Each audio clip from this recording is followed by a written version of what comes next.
आज मी तिळगुळाचे लाडू बनवणार आहे. तर त्यासाठी मी अर्धा किलो तीळ घेतलेले आहेत आणि अर्धा किलो गूळ घेतलाय, साजूक तूप घेतलेले आणि विलायची. अगदी सोप्या पद्धतीने आपल्याला हे तिळाचे लाडू बनवायचे. आता हे तीळ भाजून घ्यायच्यात आणि थंड व्हायला ठेवायचे. आता हे आपण एवढे तीळ घेतलेत ना, गूळ पण तेवढा चिरून घ्यायचा आहे. ते चांगले खरपूस भाजून घ्यायचे. तिळाला सारखं असं हलवत राहायचं म्हणजे एकसारखे भाजतात.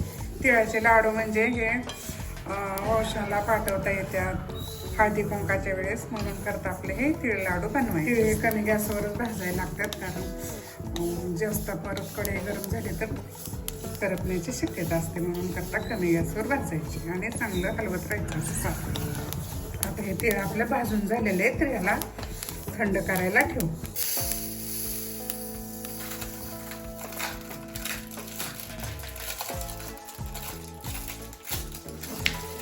गुळाचा बारीक चिरून घ्यायचा म्हणजे पटकन मग विरघळतो.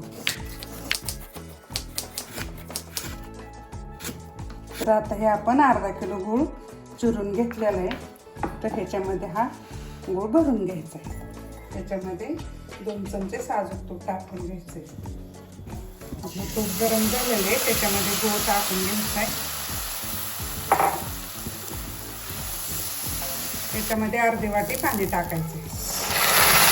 कडक करायचं नाही, गूळ वितळला की मग थंड झाल्यावर लगेच तेल टाकून घ्यायचं. तुम्ही बघू शकता आपल्या गुळाला कसं ठेस आलेलं आहे.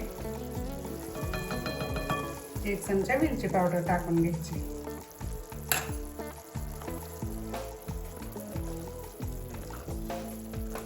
पाक तयार झालेला आहे आणि आपले तीळ पण थंड झालेले आहेत, तर ह्याच्यामध्ये ते टाकून घ्यायचे.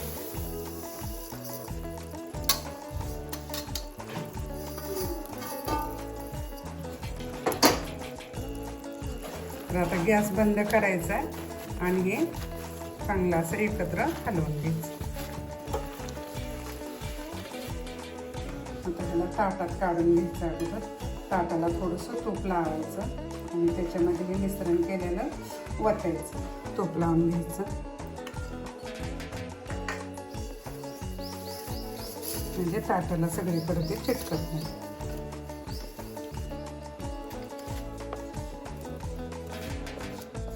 लाडू बांधायचे म्हणले की पाक जास्त कडक नाही करायचं, थोडंसं असं ढिल्लच ठेवायचं म्हणजे लाडू मऊसूत होतात चांगले.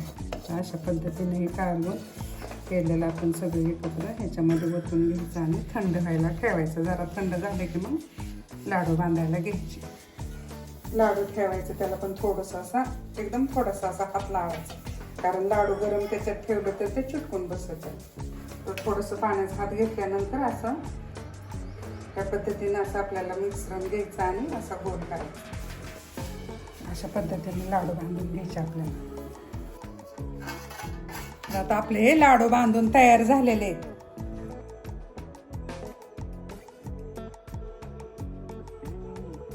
मकर संक्रांतीच्या तुम्हा सगळ्यांना खूप खूप शुभेच्छा.